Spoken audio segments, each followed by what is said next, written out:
ওয়াজ করতে পারো নাকি? দেখি তো একটু, একটু শোনাও তো, একটু ওয়াজ শোনাও দেখি।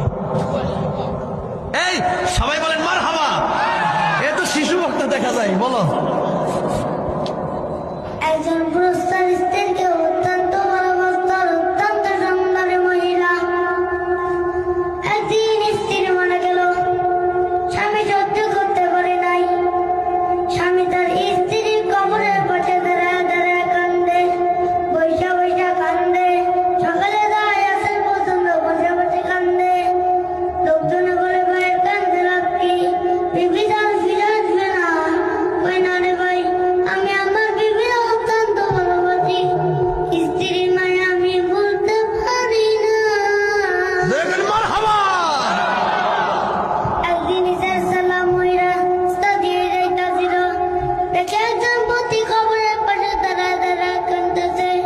ততক্ষণ ঈসার সালাম ডাক দিয়ে বলে, বাইরে আল্লাহু আকবার। তুমি এখানে এই কান্না করতেছে কেন? বলে, হুজুরে, এখানে আমার 3 দিন হলো, এই আমার স্ত্রী 3 দিন হলো কবরে শুয়ে আছে। যাই হোক, জোরে কর মাশাআল্লাহ। এই এতটুকু বাচ্চার পাওয়ার কি দেখছেন? মানে কণ্ঠটা কিন্তু একবার পুরো বড় বড় বক্তাদের মতো, ঠিক না?